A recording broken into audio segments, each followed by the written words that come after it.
करो, हमको परमानेंट करो। हम सब एक हैं, हम सब एक हैं, आवाज दो, हम एक हैं, आवाज दो, हम एक हैं। अरे अभी करो, अर्जेंट करो, हमको परमानेंट करो। अभी करो, अर्जेंट करो, हमको परमानेंट करो।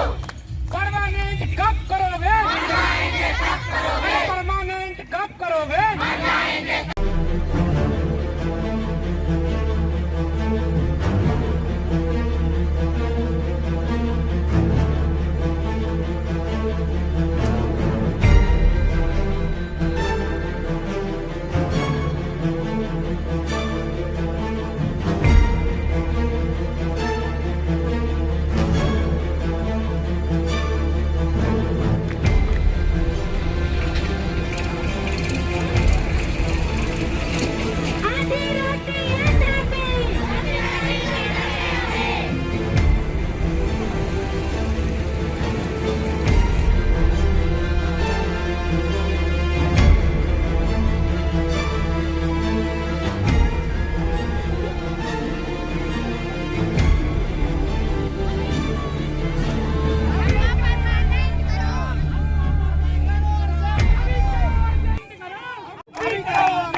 नमस्कार, मैं हूं इम्तियाज चिश्ती और इस वक्त हम फिर आ चुके हैं धरना प्रदर्शन पर।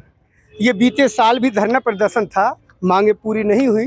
फिर इस बार इन्होंने विचार बनाया, फिर तंबू गाड़ के बैठ गए, फिर भी सुनाई नहीं हुई। कई मरतबा इन लोगों ने आवेदन, निवेदन, ज्ञापन दिए, यहाँ तक कि अपने जिस्म का प्रदेश के मुखिया को लहू भी दे दिया, लेकिन प्रदेश के मुखिया जी ने अभी तक नहीं सुनी।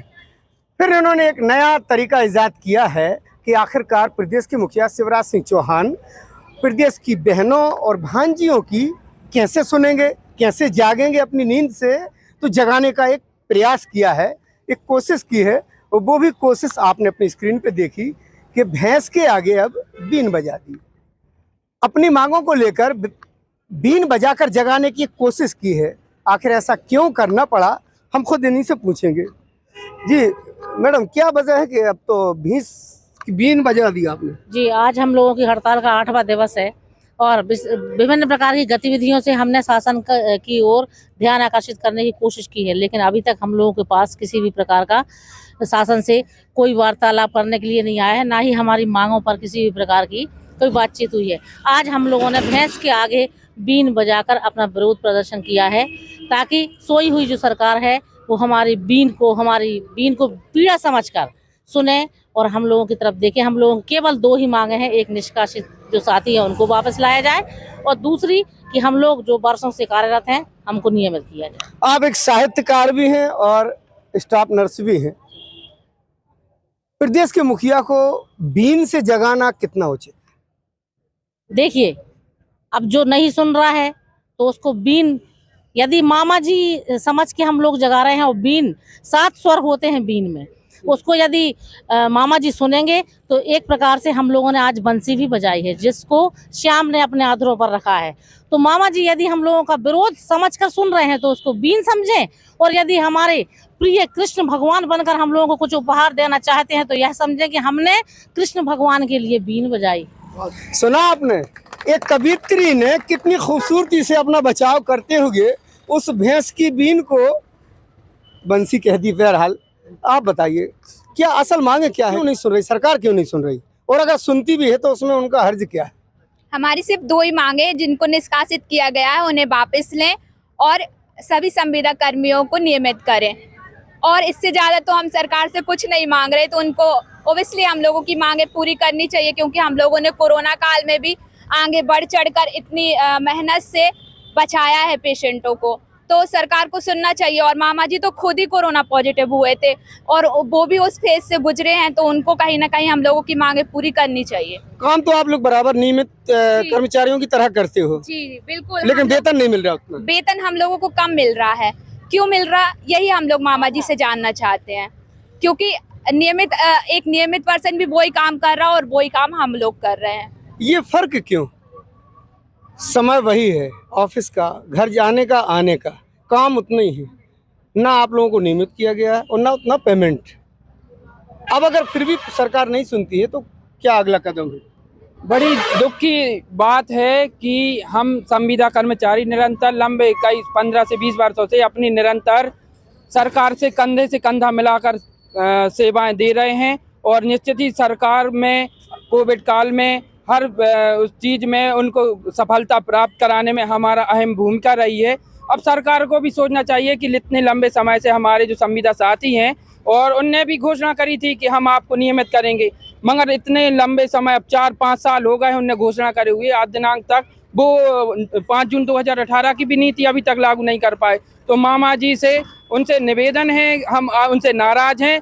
मामा जी, आप हम लोगों को नियमित करिए। पहली हमारी मांग है हम लोगों को नियमित करिए, दूसरा हमारे साथियों को वापस करिए, अन्यथा हम लोग रूठ गए तो फिर आपको भी फिर हमारे चक्कर लगाने पड़ेंगे, हम भी फिर आपकी बात नहीं सुनेंगे। खुली चेतावनी दे रखी कि मामा जी, हम अगर नाराज हो गए कुछ भी हो सकता है। मैं आपसे जानना चाहूँगा, अभी 2 दिन पहले आप लोगों ने खत लिखा है खून से जी, उसका भी असर नहीं हुआ? बिल्कुल नहीं हुआ है। हम लोगों ने सिरिंज के माध्यम से अपना अपना ब्लड सैंपल निकाल कर और काफ़ी सारी डिमांड जो हमारी मांगे हैं मामा जी से, हम लोगों ने खतों के माध्यम से निवेदन किया है और डाक पोस्ट के माध्यम से भी मामा जी के द्वारा हम लोगों ने ये खत पहुंचाए हैं। लेकिन अभी भी इतना कुछ होने के बाद भी हम लोगों को कोई भी आश्वासन नहीं दिया गया है। आज फिर हम लोगों ने एक छोटी सी गतिविधि करी हुई है ताकि हम किसी न किसी प्रकार से विभिन्न गतिविधियों के माध्यम से मामा जी के द्वारा अपना आश्वासन, अपनी मांगे प्रकट कर सकें। लेकिन अभी देखने में आ रहा है, आज हमारी हड़ताल का 8वां दिन हो गया है, लेकिन हमें किसी भी प्रकार की कोई उम्मीद या कुछ भी किरण नज़र नहीं आ रही है। हम लोगों का धरना प्रदर्शन तब तक चलेगा, ये अनिश्चितकालीन हड़ताल है। जब तक हमारी दोनों मांगे पूरी नहीं की जाती हैं तब तक हम लोग हड़ताल प्रदर्शन अपना कंटिन्यू जारी रखेंगे। तो मामा जी से ये हम लोगों का, सभी साथी भाइयों बहनों का निवेदन है कि वो जल्द से जल्द हमारी मांगें पूरी करें और हम लोग अपनी ड्यूटी में वापस। ऋतु जी, मैं आपका स्लोगन सुन रहा था, अभी नहीं तो कब करोगे, मर जाएंगे क्या तब सुनोगे? ये इतनी कहने की नौबत कैसे आ गई?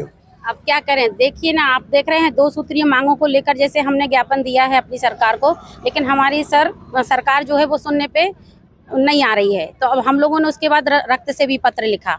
बहुत सी एक्टिविटी हम लोग रोज कर रहे हैं पर उसका सरकार पर कोई विचार नहीं आ रहा। आज हम लोगों ने एक नई एक्टिविटी और करी है कि भैंस के आगे बीन बजाना। वो बीन बजाना ऐसा ना समझे मामा, वो एक हमारा आदेश और संदेश समझे, एक रिक्वेस्ट समझे कि भैंस के आगे जो बीन बजाई है वो इसलिए है कि मामा यदि आप और कामों में बिजी हैं तो एक संविदा कर्मियों की पुकार भी सुने कि ताकि जो आप हमारे जो भाइयों को निकाल दिया गया उनको वापस ले लें और जो संविदा नाम का धब्बा हम लोगों पर लगा है संविदा कर्मियों पर वो हटा दें और हमको नियमितीकरण का एक तोहफा दे दें नए साल पर। तो ये कहना था इन तमाम लोगों का कि मामा जी को एक जगाने की कोशिश की गई है और भैंस के आगे जैसे बीन बजाने का जो दृश्य आपने अपने टीवी स्क्रीन पर देखा है वो इनका एक सूचक था मामा जी को अपनी बात मनाना और सुनाना। बहरहाल लेकिन यहाँ पर इतनी गहमा गहमी थी कि भैंस भी इन लोगों के बीच ज़्यादा टिक नहीं पाई।